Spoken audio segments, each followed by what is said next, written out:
Hello friends, welcome back to my channel. आज हम लोग यहाँ पर 4 टक्स ब्लाउज की कटिंग करेंगे। तो सबसे पहले हम यहाँ पर देख लेते हैं। ये मैंने ब्लाउज पीस लिया है जो 80 सेंटीमीटर का है। तो इसको हम बहुत ही सिंपल तरीके से कटिंग करेंगे। तो इसे हम कटिंग करने के लिए सबसे पहले ओपन कर लेंगे और इसको हम डबल फोल्ड करके रख लेंगे।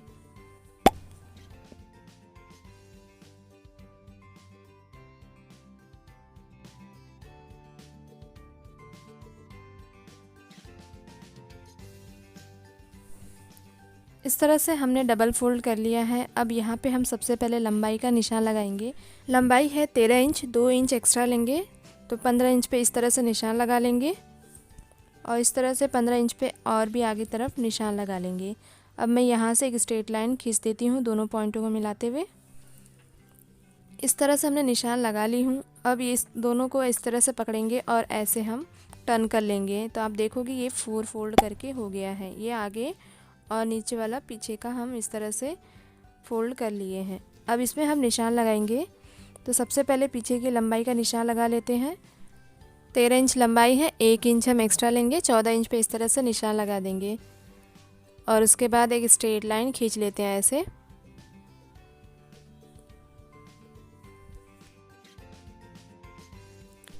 इसके बाद हम यहाँ पर शोल्डर का निशान लगाएंगे। तो शोल्डर यहाँ पर हम ले रहे हैं 5.2 इंच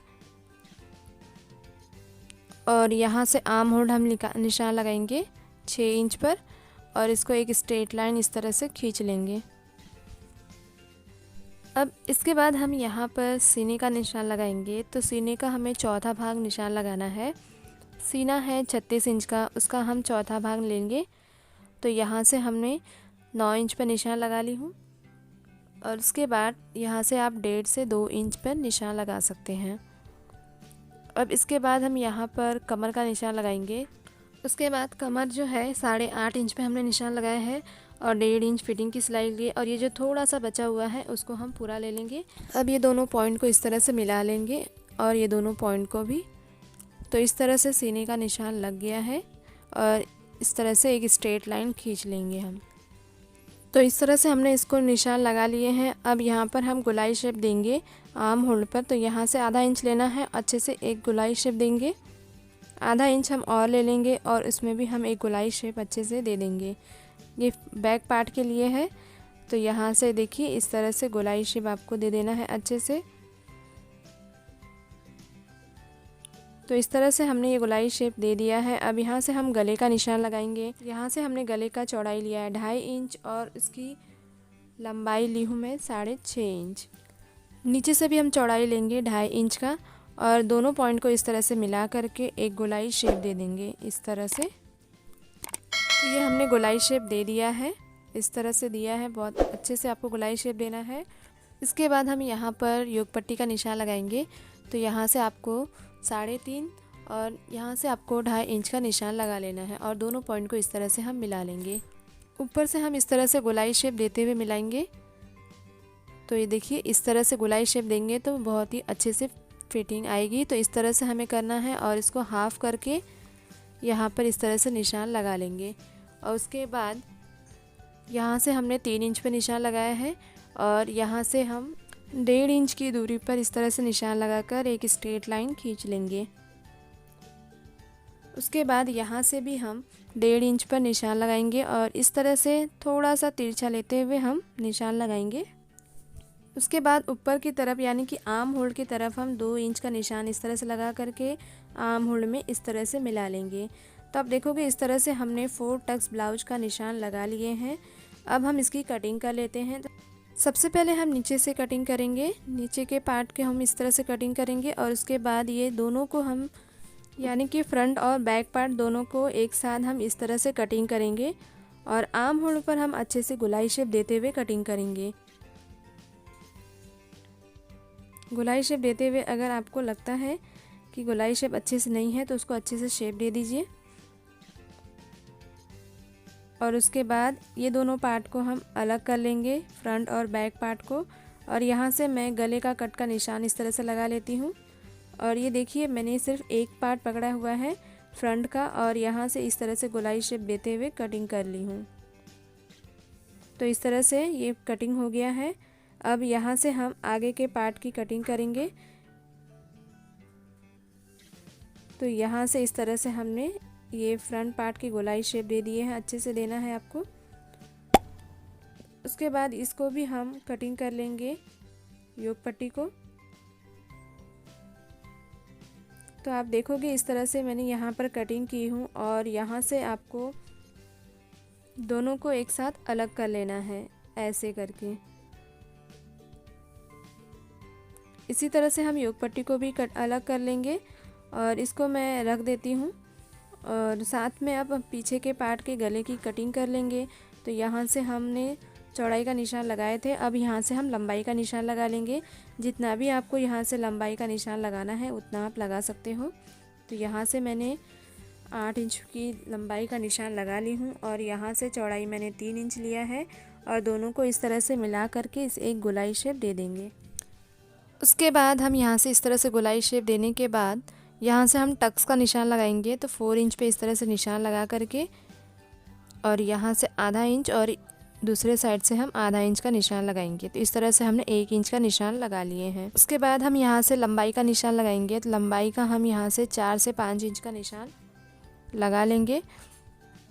तो ये मैंने 5 इंच पर इस तरह से निशान लगा ली हूँ और दोनों जो पॉइंट का हमने निशान लगाया है उस निशान पे इसको हम मिला लेंगे ऐसे। तो इस तरह से टक्स का निशान लग गया है। आप चाहो तो यहाँ से इस तरह से कट का भी निशान लगा सकते हो और गले की हम कटिंग कर लेंगे। इस तरह से हमने ये बैक पार्ट की कटिंग कर लिए हैं, आप देख सकते हो। तो इसी तरह से आपको अच्छे से कटिंग कर लेना है। इसके बाद हम यहाँ पर जो है फ्रंट पार्ट का जो टक्स का निशान है वो हम टक्स का निशान दूसरे साइड पे भी लगाएंगे। तो इसको इस तरह से ओपन कर लेंगे और इसको इस तरह से अच्छे से रख लेंगे।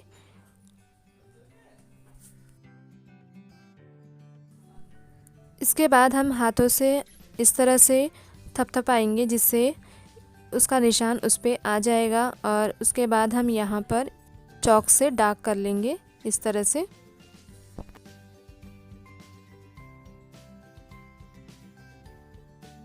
तो आप देख सकते हो इस तरह से मैंने यहाँ पर जो है चॉक से डार्क कर लिया है। अब इसको हम जो सिलाई करेंगे तो बहुत आसानी से सिलाई कर सकते हैं। और यहाँ पे टक्स का हम इस तरह से कट की निशान लगा लेंगे। अगर आपका चॉक का निशान चला जाएगा तो इस तरह से अगर आप कट कर देते हो तो आपको आइडिया रहेगा कि हमें किस तरह से कहाँ पे सिलाई करना है। उसके बाद यहाँ पर योक पट्टी है, इसको हमने यहाँ से अलग कर लिए और योक पट्टी में थोड़ा सा यहाँ से कट का होगा, कटिंग कर लेंगे। तो जब हम यहाँ से सिलाई करेंगे टक्स का, देखिए यहाँ से थोड़ा सा बचा है तो इसको हम बाद में कटिंग कर लेंगे जब हम इसकी सिलाई इस तरह से कर लेंगे। तो ये फ्रंट पार्ट का अच्छे से हमने कटिंग कर लिए हैं। अब यहाँ से हम आस्तीन की कटिंग करेंगे। तो आस्तीन को हमने ये देखिए 4 फोल्ड करके रख लिए हैं। अब इसकी लंबाई का हम निशान लगा लेंगे। जितनी भी लंबाई है उसमें हम 1.5 इंच एक्स्ट्रा ले लेंगे फोल्ड के लिए। उसके पहले जो एक्स्ट्रा कपड़ा है उसको हम कटिंग करके निकाल लेते हैं ऐसे। इसके बाद हम यहाँ पर लंबाई देख लेते हैं और चौड़ाई।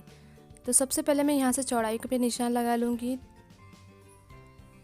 उसके बाद यहाँ से हम लंबाई का निशान लगाएंगे। लंबाई 4.5 इंच है और 1.5 इंच मैंने फोल्ड के लिए लिया है और यहाँ से भी मैं स्ट्रेट लाइन इस तरह से खींच लेती हूँ। अब यहाँ से मैं 2.5 इंच पे निशान लगाती हूँ और आप चाहो तो 3 इंच पे भी लगा सकते हो। और ये जो फिटिंग है 2 इंच का वो हम ले लेंगे 1.5 से 2 इंच। और इसके बाद यहाँ से भी हम फिटिंग से 1.5 से 2 इंच ले लेंगे और इसके बाद दोनों पॉइंट को इस तरह से मिला लेंगे। तो ये फिटिंग का निशान लग गया है। अब यहाँ से हम एक गोलाई शेप देंगे आस्तीन के लिए। तो आप देखोगे इस तरह से मैंने गोलाई शेप दे दिया है। अब इसकी मैं कटिंग कर लेती हूँ।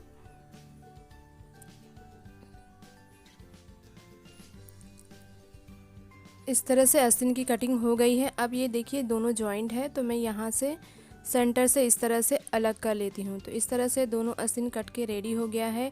अब हमें फ्रंट पार्ट की कटिंग करना है, इसलिए इसको हम ऐसे रख लेंगे और उसके बाद हम यहाँ से एक गोलाई शेप देंगे जो कि हम फ्रंट साइड में लगाएंगे। तो इसको हम ऐसे कॉर्नर पे इस तरह से करेंगे तो ऑटोमेटिक शेप बन जाता है और आप उस शेप में कटिंग करेंगे। तो आप देखोगे फ्रंट पार्ट की यहाँ से कटिंग हो गई है और सेंटर में मैं इस तरह से कट का निशान लगा लेती हूँ। तो इस तरह से हमने आस्तीन की कटिंग कर लिए हैं। तो आप देख सकते हो बहुत ही सिंपल तरीके से हमने यहाँ पर प्लेन यानी कि 4 टक्स ब्लाउज की कटिंग किए हैं।